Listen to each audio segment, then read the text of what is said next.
Tax நேயர்கள் அனைவருக்கும் வணக்கம். இன்றைய சிறப்பு நேர்காணலில் தமிழ்நாடு ஆம் ஆத்மி கட்சி மாநில தலைவர் வசீகரன் அவர்கள் நம்முடன் இருக்கிறார். நான் ஆம் ஆத்மி கட்சியினுடைய தமிழக தலைவர் வசீகரன் பேசுறேன். நடைபெறவிருக்கின்ற நாடாளுமன்ற தேர்தல் வருகிற 19ஆம் தேதி ஏப்ரல் மாதம் நடைபெற இருக்கிறது. இந்த தேர்தல் என்பது மிக முக்கியமான தேர்தல். இந்த தேர்தலில் நாம் அனைவரும் வாக்களிக்க வேண்டும். இந்த தேர்தலில் பாசிச பாஜக ஆட்சிக்கு எதிராக நாம் வாக்களிக்க வேண்டும். இந்தியாவில் ஒரு மாற்றத்தை ஏற்படுத்தணும். இந்த மதவெறி பிடித்து அலைகின்ற, மக்களை பிளவுபடுத்துகின்ற,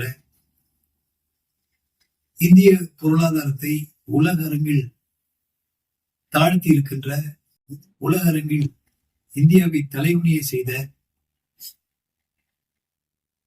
இந்த பாஜக அரசை நாம் வீழ்த்த வேண்டும். ஜாதி மத பேதமற்ற இந்தியாவை உருவாக்க வேண்டும். அரசியல் சாசன சட்டத்தை நாம் காப்பாற்ற வேண்டும். இந்த அரசியல் சாசன சட்டம் தான் இந்தியாவின் உயிர் நாடி. இதை வீழ்த்த நினைக்கின்ற பாஜகவை நாம் வீழ்த்த வேண்டும். அதற்கு இந்தியா கூட்டணி யால் மட்டும்தான் அது வீழ்த்த முடியும். இந்தியாவில் உள்ள பலதரப்பட்ட அரசியல் கட்சிகள் எல்லாம் ஒன்றிணைந்து இந்த இந்தியா கூட்டணி உருவாக்கப்பட்டிருக்கிறது. இந்த இந்தியா கூட்டணியின் வெற்றிக்கு நாம் அனைவரும் ஒன்று சேர வேண்டும். இப்பொழுது நடைபெற்றுக் கொண்டிருக்கின்ற இந்த பாரதிய ஜனதா கட்சியின் தலைமையிலான மோடி அரசு பெண்களுக்கு எதிரான ஒரு ஆட்சியாக இருக்கிறது. அதற்கு உதாரணம் மணிப்பூரில் நடைபெற்ற சம்பவம் உலகிலேயே இந்திய நாட்டை தலைமுறைய செய்திருக்கிறது. அதேபோல் ஊழலில் உச்சத்தில் இருக்கிறது பாஜக. ஊழலில் கிட்டத்தட்ட 2852 கோடி ரூபாயை இந்த மோடி அரசு தேர்தல் பத்திரம் மூலம், SBI பாண்ட் மூலம் கொள்ளையடித்திருக்கிறார்கள். அதே போல் PM கேர், கொரோனாவில் நாம் எல்லாம் கஷ்டப்படும் போது மக்களின் பெயரை சொல்லி மக்களுக்கு சேவை செய்ய வேண்டும், அவர்களுக்கு உதவ வேண்டும் என்று சொல்லி கிட்டத்தட்ட 12,700 கோடி ரூபாயை இந்த மோடி அரசு மக்களிடம் வசூல் செய்திருக்கிறது. அதே போல CAG, எந்த அரசியல் கட்சிகளும் குற்றம் சாட்டாத நேரத்தில் CAG ரிப்போர்ட் அரசாங்கத்தின் துணையோடு அந்த அறிக்கை அரசாங்கமே தயாரித்திருக்கின்ற அந்த CAG அறிக்கை சொல்லுகிறது 7.5 லட்சம் கோடியை இந்த மோடி அரசு கொள்ளையடித்திருக்கிறது. இப்படிப்பட்ட ஊழல் அரசு அரவிந்த் கெஜ்ரிவால் அவர்கள் மீது ஒரு பொய்யான குற்றச்சாட்டை எந்த ஆதாரமும் இல்லாமல் கைது செய்திருக்கிறது. இதுபோல் எல்லா அரசியல் கட்சி தலைவர்கள் மீதும், அரசியல் கட்சிகளுக்கும் மீதும் ஜனநாயகத்துக்கு எதிரான போக்கை, அவர்கள் மீது வன்கொடுமைகளை அவர்கள் மீது திணித்து வருகிறது. இந்த ஜனநாயகத்தை மீட்டெடுப்பதற்காகத்தான் இந்த தேர்தல். சொன்ன தவறான வாக்குறுதிகளை தொடர்ந்து மக்களிடம் தூவிக் கொண்டிருக்கிறது, ஏவி கொண்டிருக்கிறது. அதுதான் ஒவ்வொரு குடும்பத்திற்கும் கிட்டத்தட்ட 15 லட்சம் ரூபாய் ஒவ்வொரு அக்கௌண்ட் போடுறேன்னு சொன்னது இதுவரை கொடுக்கப்படவில்லை. கருப்பு பணத்தை மீட்டு வருவேன் என்ற சொன்ன வாக்குறுதி நிறைவேற்றப்படவில்லை. ஆண்டுக்கு 2 கோடி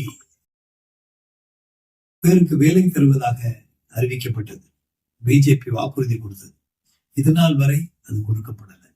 இது போல எண்ணற்ற வாக்குறுதிகள். கேஸ் விலை ஏற்றும் போது அது ஆயில் கம்பெனிகள் அந்த விலையை ஏற்றுவதாக சொல்லுகிறார்கள். ஆனால் இறக்கும் போது 100 ரூபாய் இறக்கிட்டு அது மோடி இறக்கியதாக பெருமை அளித்துக் கொள்கிறார்கள். ஆனால் இது தேர்தலுக்காக செய்யப்படுகின்ற பொய்கள் என்பதை மக்கள் புரிந்து கொள்ள வேண்டும். இந்த நம்ம நாட்டினுடைய நன்மைக்காக, நம்முடைய பிள்ளைகளினுடைய நன்மைக்காக, இந்த தேசம் ஒற்றுமையாக இருக்க வேண்டும் என்பதற்காக நாம் அத்தனையும் இந்தியா கூட்டணி, காங்கிரஸ், ஆம் ஆத்மி கட்சி, திராவிட முன்னேற்ற கழகம் போன்ற பல கட்சிகள், இந்தியாவில் உள்ள பல கட்சிகள் இந்த தேசத்தை காப்பதற்காக, இந்த ஜனநாயகத்தை மீட்டெடுப்பதற்காக, அரசியல் சாசன சட்டத்தை நிலைநிறுத்தி எப்பொழுதும் வைப்பதற்காக இன்று களத்தில் இறங்கியிருக்கிறது. இதை மக்கள் உணர்ந்து, இது மக்களுக்கான தேர்தல், இந்திய மக்கள் வெற்றியடைய வேண்டுமானால் நீங்கள் வாக்களிக்க வேண்டிய அணிதான் இந்தியா கூட்டணி. அந்த இந்தியா கூட்டணிக்கு நாம் அனைவரும் இணைந்து நின்று அதனை வெற்றியடை செய்ய வேண்டும். ஜனநாயகத்தில் அனைத்து கட்சிகளும் ஒன்றிணைந்து ஜனநாயகத்தில் இணைந்து ஒரு பிரதமரை தேர்ந்தெடுக்க இருக்கிறார்கள். இதுதான் அரசியல் சாசன சட்டம் கூறும் வழிமுறை. அதையே பின்பற்றி இந்தியா கூட்டணி இந்தியாவில் மத்தியில் கூட்டாட்சி, மாநிலத்தில் சுயாட்சி என்கிற அந்த வார்த்தைக்கு வலிமை சேர்க்கின்ற வகையில் அனைவரும் இந்தியா கூட்டணியின் வேட்பாளர்களுக்கு வாக்களிக்க வேண்டும்.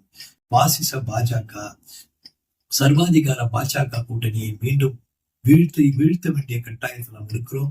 ஆகையால் இந்தியா கூட்டணியை ஆதரிப்போம்.